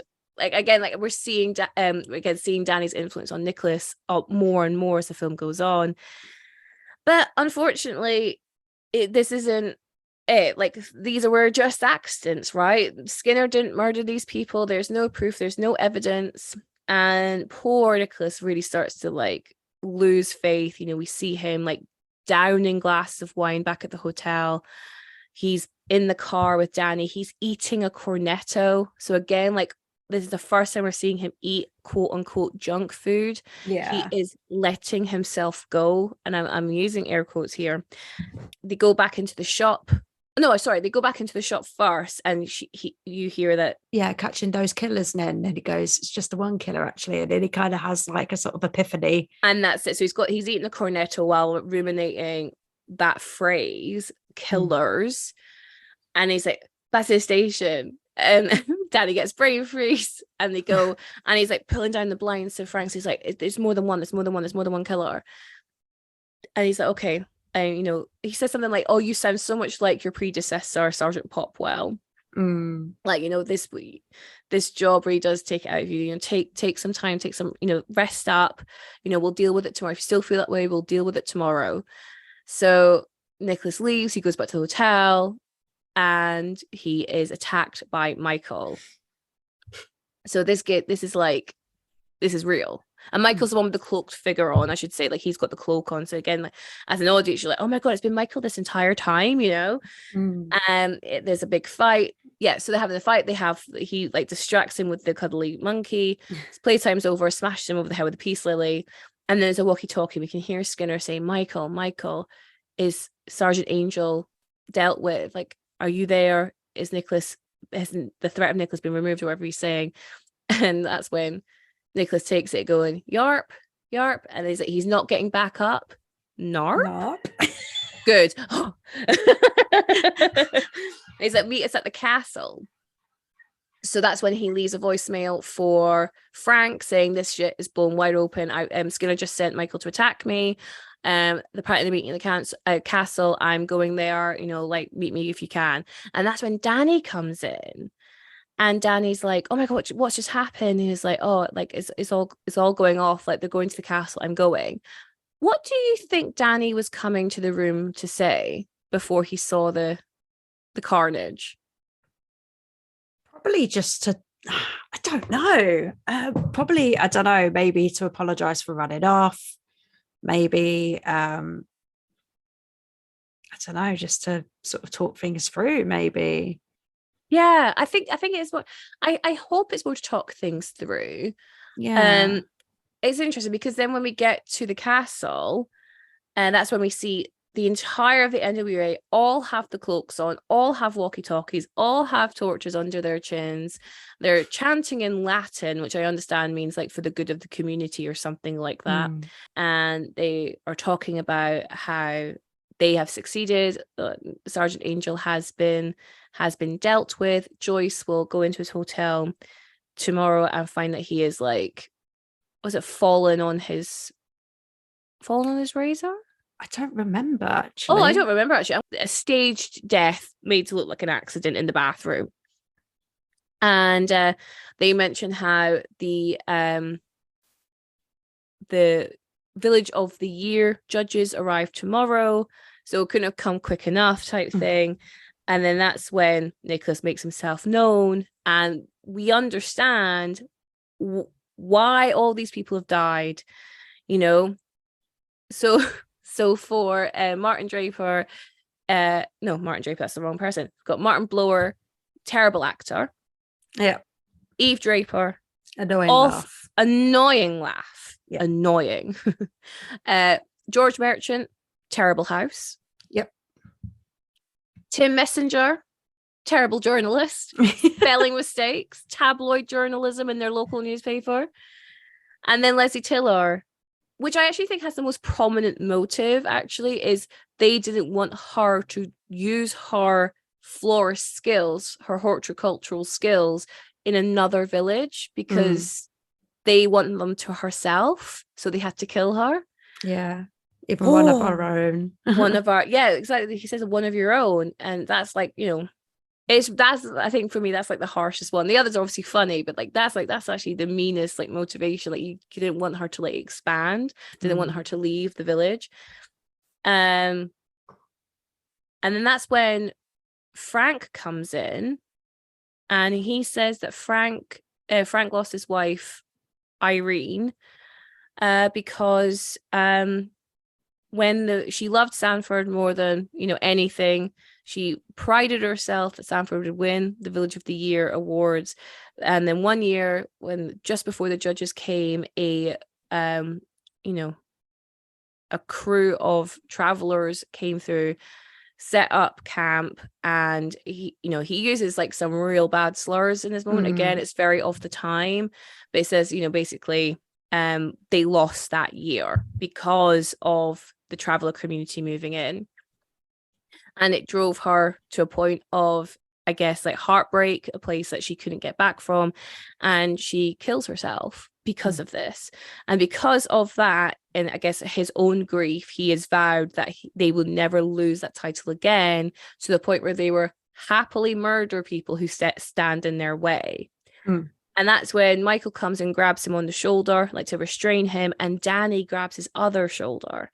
And oh my God, Nicholas's face is like, Danny, no, like, oh no, have you been in on this the whole time? And there's a big chase scene. Oh no, he like, grabs Danny first of all to like, be like, I'll kill him, like, I'll tell everyone. And Nicholas runs away. He falls through some catacombs, and that's where we find all of these bodies. So we find his predecessor, Sergeant Pophole, with his big bushy beard. We find the caravan with the traveler people. We find the living statue, the underage drinkers. Who else is there? The shoplifter. Yeah. Yes. All these people have been murdered. So like whenever Frank says, oh, they'll get their just desserts, so they'll nippers, they'll come round, he means they will be murdered. Great. And Nicholas manages to escape. He's surrounded. Danny comes forward. He stabs him in, I guess, the chest area. Nicholas falls down. We see footage of people driving, and we get a boot shot with Danny opening the boot, and there's Nicholas, and he is alive. He had a ketchup sachet in the pocket, which is a joke we had earlier in the film. And it's interesting because he's like, what are you doing? He's like, I'm helping you escape. You just got to go back to your life in London. And I love that gag that people say London as if it's a foreign word. Yeah. Like, it's because it is for them. It's like another world away, right? Like, someone from London called for you. I went up to Norfolk about a month ago, and like, I remember the taxi driver just being like, oh, so where have you travelled from? We're like, oh yeah, London. He was like, oh, that London. It's like, London always seems to have that in front of it. So a few people actually said that to us while we were on holiday. They're like, oh, that London. Oh, that's so interesting. Yeah, like, it is a world away for some people though, isn't it? Yeah. There's this story where my partner, he used to do events before COVID, and he had, I think this is right, and he'd gone down, and I think he was getting a coffee or something, and this, I don't know how it came up, but you know, obviously he was talking to someone, and he was saying, oh, we've just traveled down for work, and this guy behind him just goes, it should be an honor to come visit your nation's capital. And it was like, when he told me, I was like, what does he want me to say? Like, salute him? Be ever so thankful that you have a job in this city? Goodness. Very odd, very odd. I mean, please let us know if you feel this passionately about London being the capital city of England, because that is weird to me, like, bizarre. So he's like, you know, he implores Nicholas to go back to London, you know, forget about us here, we'll be fine. And Nicholas starts to make that journey out. He takes Danny's car, he gets to the petrol station, fills up the tank, but then he sees the cop action DVDs, and he's like, Point Break, Bad Boys, the two that he watched with Daddy. The two that he watched. And he's like, I've got to go back. He buys some aviator sunglasses, and he starts his way back. Also, I really want to point out, really important, as like we've discussed food before, the cornetto wrapper. The cornetto wrapper, yeah. Yeah, and because I just think it's a real kind of like, it's that link back to, you know, obviously it's the Cornetto trilogy, but obviously it's that link back to when he was sitting in with Danny, and yeah, so like a brainwave. Yeah, and he also had that brainwave when he was having the cornetto. Exactly, yeah. So it's almost like this sort of like, it's kind of like a light bulb. Yeah, it is. The cornetto is a light bulb where he's like, actually, no, decision needs to be made. I'm going to go do this. It's the next morning. We are with the farmers in the kind of the outskirts of Sanford, and he says, another glorious day in God's country. And then we see Nicholas in Danny's car, and the farmer mistakes it for being Danny because obviously he recognizes his car. And that's when he clicks, oh no, it's Angel. He's back. And he runs right into it. And then we get shot at because obviously farmers' mums have guns. Yes. Again, the precursor. So good. And Nicholas runs and double kicks her in the face. Fantastic. I shouldn't laugh at a woman being drop kicked in the face. No, it's funny. I couldn't help it. It's funny. And he ties them up, and obviously the walkie-talkie is there, and he's like, I'm going in. So he goes into town, he goes to the station, he goes to the evidence locker where we locked up a bunch of guns previously in the film, which we've completely skipped over, but oh well. And he gets suited and booted, does Nicholas Angel. He rides back out, and he, again, that's when Bill Bailey says, like, someone from London called for you, Angel, and he's like, tell him I'll call them back. And he walks out, and that's when we see the two Bill Bailey characters talk to each other, and he says, I didn't know we had a mounted division. And he goes, nobody tells me nothing around here. Do you also notice that the two Bill Bailey characters, so one of them is reading Ian Banks and the other one's reading Ian M. Banks? Oh, well spotted. Oh my God, what a good detail. I do know that they're wearing the same number on their uniform. I Yes. didn't realize that. Yeah, it's in the trivia. I didn't actually notice it. I just read about it. Oh, there's another interesting thing actually. When we find the NWA all massed together, I think Skinner says we need to make Sanford great again. Mm. And I'm like, oh, was that a phrase before Make America Great Again? Like, I didn't know that. I guess so. But Yeah. apparently only said by evil people. Apparently at least the evil people. I'm like, oh, did Trump take this from Hot Fuzz? Let's not soil Hot Fuzz with that. I mean, come on, what's going on? So Nicholas rides into the center of Sanford. We have all the members of the NWA exactly where we saw them at the very beginning of the film. And we hear over the tannoy, like, Sergeant Angel's back. Check out his horse. Check out his horse. Check out his horse. He's given some graffiti cans to the kids to like spray paint the CCTV cameras, which I think is really cool. Give them something to do. So you were going to say something. Oh, where does he get the horse? That doesn't matter. It doesn't matter. Literally the only plot hole that I can think of. I maybe it's in the farmer field. So if he crashes the car, maybe there is a horse in one of the fields nearby, and he just takes that into town. Yeah, maybe there's a deleted scene there actually. But yeah, we've got the horse. He's like literally like guns, aviators, shells. We're ready to go. Danny's in the car watching, like, what is going to happen, and off we go. Green puffer jacket comes off. He's absolutely fully loaded with guns.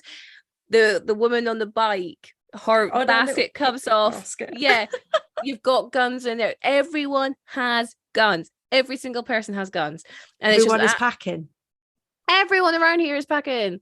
Like it's so much fun, and you've got like the firefight going on. You've got the kids running into the shop to distract the woman from the upstairs. You have just like all these like lines going on. You have the receptionist from the hotel screaming fascist at him, which is really ironic. So I'm like, no baby, no, like it's the other way around. And then you've got Nicolas Cage just shouting hag back at him. You've got the guy with the sword. Oh yeah. Have a bit of a sword fight.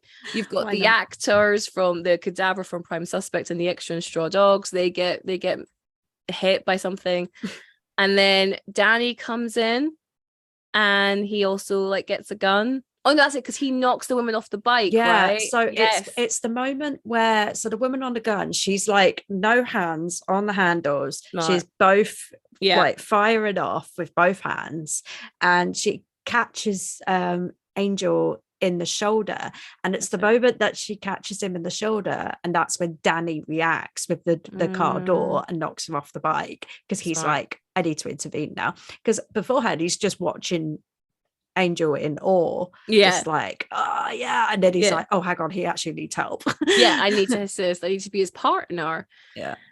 So we get guns, we fight together, then he passes some sunglasses as well, and again that's so cool that Nicholas thought, I'm gonna get 2 pairs because Danny needs a pair too. I'm gonna find Danny. I will find that Danny is on my side, and he's like, what are you thinking? Pub? So they storm the pub, they jump through the air firing guns with both hands. The strongest table ever. Very good table. They managed to get Roy with something, and that's when Joy shouts, the bear trap. Is it a bear trap? I think it's like a bear trap. They shoot the bear trap down, and it like clamps his neck. Clamps. That was a proper like, it's really vicious. And then that's when she shouts, someone call the police. And so Frank comes in one entrance. You've got the other rest of the team all in their riot gear, their very dusty cobweb riot gear, surrounding Danny and Nicholas. And that's when Frank says, you're under arrest. Danny step away from the sergeant. And Danny, I feel that is really important as well, because like he has punished people for a lot less. Mm-hmm. But yet Danny is literally getting away with shooting at the whole village, and he's still like, come to me, like you're still my child. Like, and it's still this kind of like, he could do no wrong until Danny actually turns around and is like, no, like you're not right, Dad. Like, yeah, yeah. He says like, this is very unridiculous. Like, this is not what Mum would have wanted. She'd be probably kill herself all over again if she'd seen what you've become. And then again, like, they're trying to ring round the rest of the police officers. Doris like, I'm sorry, I'm so confused. What's going on? And he's like, Sanford is a lie, Doris. The NWA have been running like a dictatorship for X amount of years. Like, anyone who puts a toe out of line has been killed. Danny obviously supports this. Frank is like, you're going to believe him? He isn't even from round here. And again, it's that idea, like, I think when you said earlier, like, Danny really needed to be on Nicholas's side, because otherwise they would have just ousted him as some kind of outsider. Like, oh, he doesn't get how we work. The paranoid Londoner. Exactly. But the team come round, they understand what he's saying. And one of the Andys, Paddy Considine's Andy, says, with all due respect, sir, I think you need to give it up, and then that's when he shoots the chandelier, comes down, he manages to escape. Before, like, there's like a growl, he goes, and then he runs off, and he's like, oh, we'll get him in a bit, but let's go, anything from the shop. So they storm to Summerfield's, and the other guy, I'm really blanking on the other guy's name, but he has his plan, and it's the first time that Nicholas is like, yeah, what he said, let's do it. And then they go in, he gets thrown back out because of Michael, and he's like, well, what did he say? Something like, I'll deal with the trolley boy. I'll deal with the trolley boy. They're like, and then he comes out, they're like, oh. Yeah, like, oh, okay. Yeah, so we have this big fight. We've got the Andy's fighting with the guys at the butchers. You've kind of like storming that. You've got Nicholas with Michael, and you have do you really want to do this, Yarp? Okay, continue. Then he manages to knock out Michael, puts him in the freezer, gets to the other team who are shooting at the guys with the knives. So like, two guys with a fuckload of cutlery.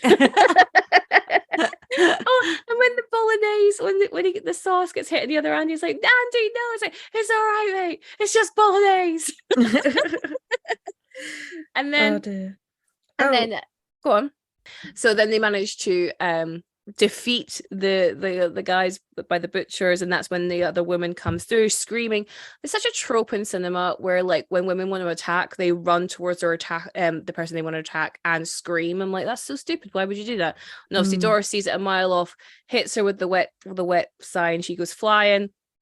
Nothing like a bit of girl on girl action. Everyone laughs. Let's move. We go to Skinner's office. Skinner's already in the police car with Frank by this point.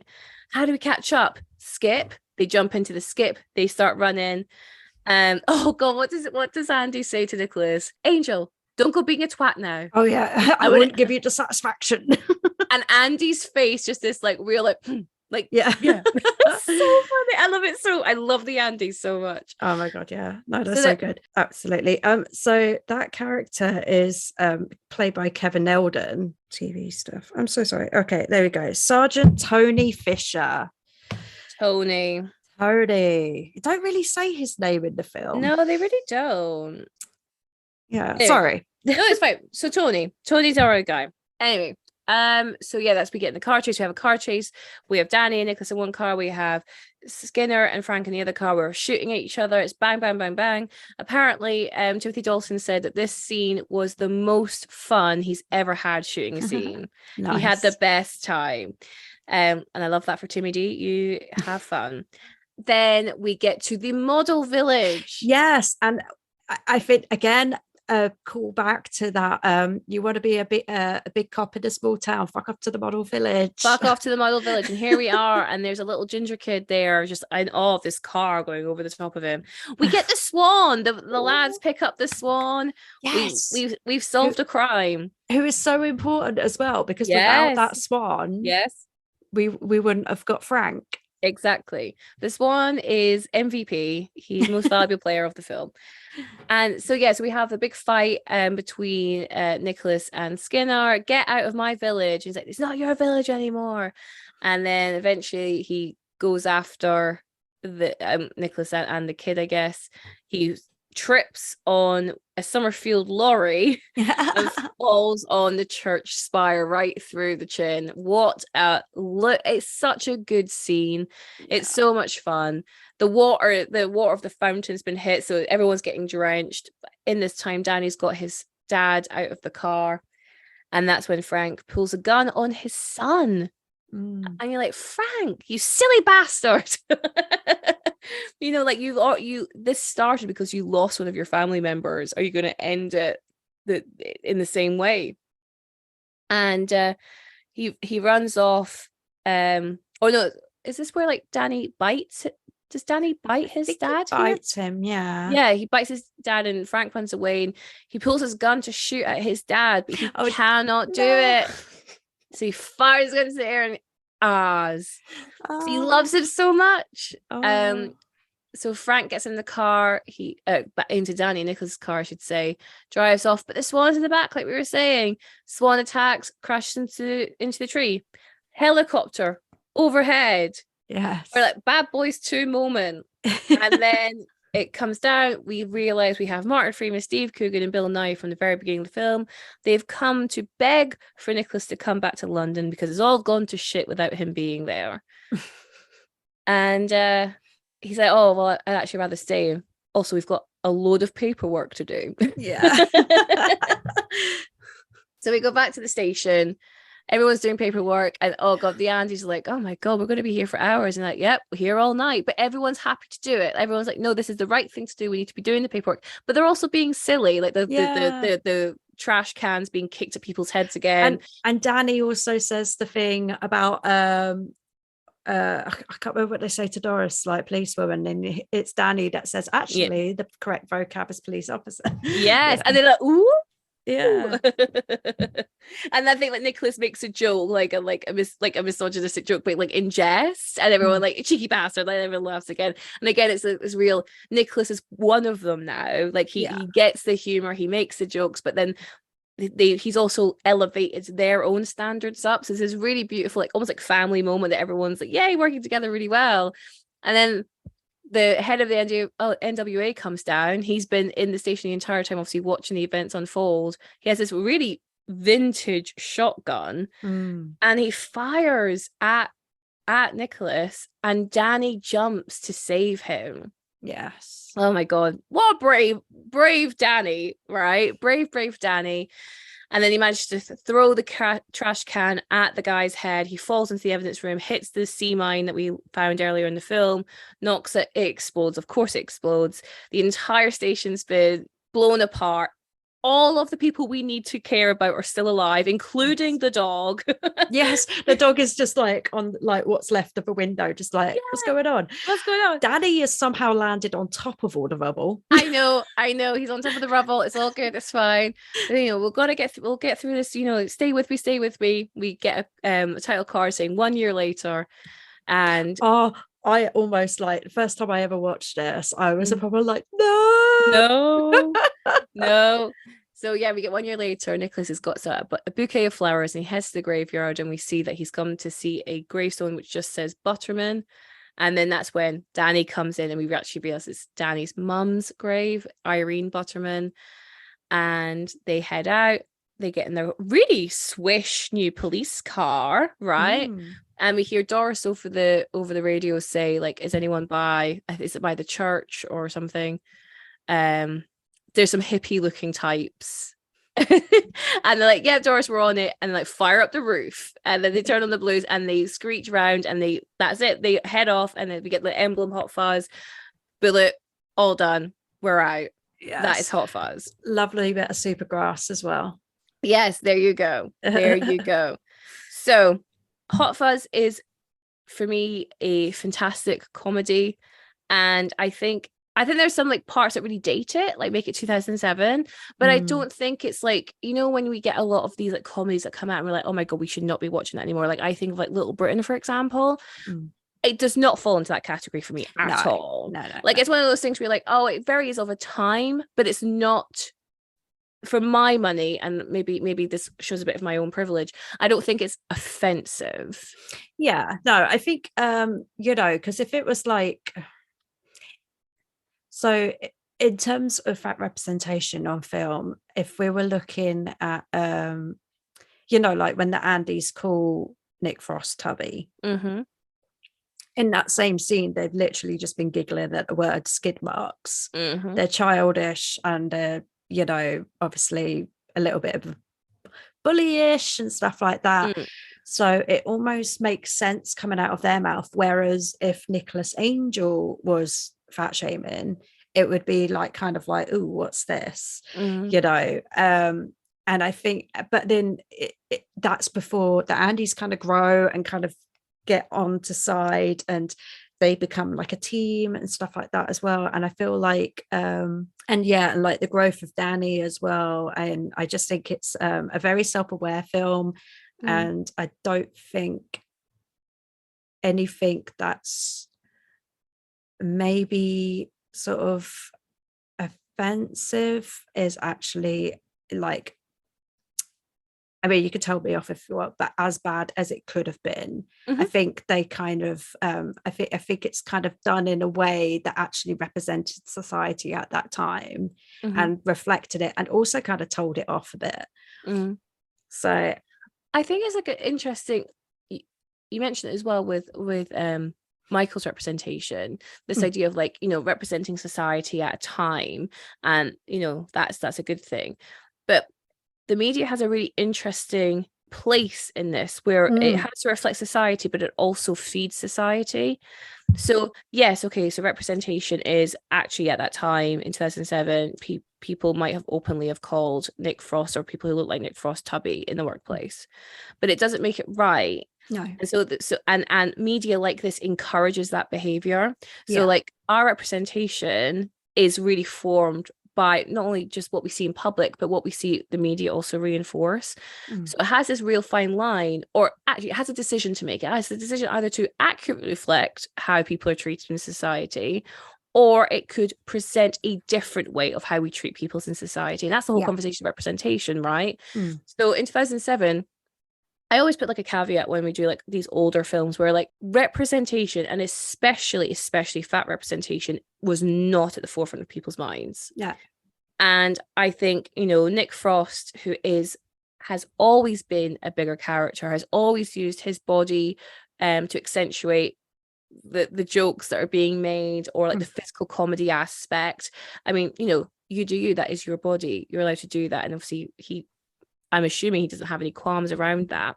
No. But where the film then makes an active decision to also have the other characters comment negatively. And yeah, you're right. From a character point of view, it does make sense because the Andys are bullies, for lack of a better word. They don't like being shown up. They're grumpy. They're not quote unquote nice. So it does make sense for them to like, comment derogatory towards Danny's body, but the film could have done like another thing where they just didn't make any comment whatsoever. Yeah, no, I do agree with that. 100%. And I do wonder, like, if that film got made today, whether they wouldn't do that. And again, like, I mean, that's such a shoulda, woulda, coulda. Like, we could be talking for hours about what they might have done if this got made in 2023 or in 2007. But ultimately, it happened. And, we're talking about it now, and we were just saying, like, if that happened today, maybe we would judge it a bit more harshly because we're a lot more aware of it today than we were back then. Yeah. So, Val, is there anything else you wanted to pick up on when it comes to Hot Fuzz? Okay. Firstly, I love the line, he's not Judge Judy, an executioner.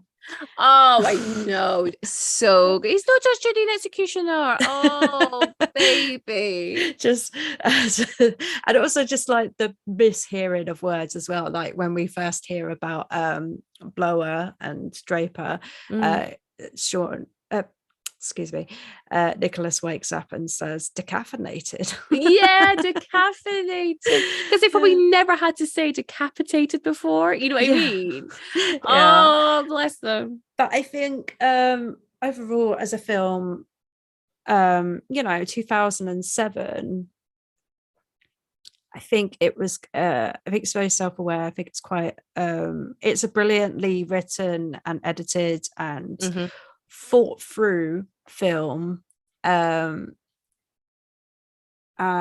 yeah, I feel like it's probably one of the more positive ones, especially, you know, because we do have Danny, who is kicking ass and, you know, just generally being a brilliant, kind, awesome character. And yeah, I think it's yeah, I think like you said, there are a few flaws, like they didn't need to mention about his weight at all, like, you know, but I think also just it could have been, like, especially for that time period, like I think they avoided being worse, if that makes sense. Yeah, Okay. totally. I think it does. I think the other thing I would maybe call out in its as a not so good quality is its female characters. Yeah, there's a lot of slut shaming. Majorly so. So I find it really Yeah. interesting how the older women are the older women in the NWA. And then we have 3 younger women. We have Olivia Colman, Doris, we have Eve Draper, and then we have the shot girl in Summerfield. One's and a pole dancer. Yes. One is having an affair with an older gentleman, and the other one has slept with half the village. Exactly. Apparently. Yeah. Exactly. And not only that, like, there is no talking between any of the women, so it doesn't pass the Bechdel test in any way. No, yeah. Oh my goodness. And I just think, like, that's a really interesting point. And like, I guess, you know, again, they weren't thinking about this as much in 2007 as they are now. This is written and directed by men, and also the action genre up to this point was heavily dominated by men. Yeah. So like, it's one of those things where, like, okay, the influences are male dominated, the people involved are male dominated, therefore this is how we've got to this point where these women are so underdeveloped and they are literally there to be sexual beings. Yeah. I find that really interesting, and I never clocked it before until this watch, and I was like, oh, that's not great. But again, to what you were saying, we are looking at this with 2023 lenses on. We are a lot more nuanced in how you media representation, that it would be unfair to chastise it too much. But what we can do is go, oh, you know what, that could be better. Let's do better. Yeah. And that's all we can do. You know, it's happened. It's happened. And I mean, I'm still going to watch this film 100 more times, like, in my lifetime. I think it's great. But I do know, and I would hope that if it got made today, it would be different. Yeah, no, definitely. Yeah. So, Val, at the end of our episodes of Facts and Film, we like to rate our films based on how well we believe that they represent fat representation and other body diversity types. And we like to rate them out of ourselves. So out of a potential 5 Vals, oh my goodness, what would you rate Hot Fuzz for fat and body diversity representation? I'm gonna give it a 4. Okay. Yeah, because I think we've got a lot of different bodies. You know, I think the age range is also helpful towards that, you know. And, you know, I think there's not really any limitations to what they can do. You know, they're all kind of doing well, I think. But yeah, it loses a point for certain remarks and the little bit of the sort of at the beginning, the sort of stupid fat person trope. So yeah, I think you make a really fair argument for 4 Vals. I'm going to give it 3 Hannahs. I think I'm really, really happy where Danny goes as a character. Yes. And I think a lesser film would have kept him to be like the stupid sidekick, where they elevate his role so much to a point where, like, it's not even that he isn't a sidekick. He is a legit equal partner by the end. And I think that's really great. And I think it's great that, like, he is Nicholas's equal when it comes to any of the physical activity by the end of the film. I think that's awesome. However, it does in order to set up that character development, it does have to start with a baseline of, oh, this, this character team.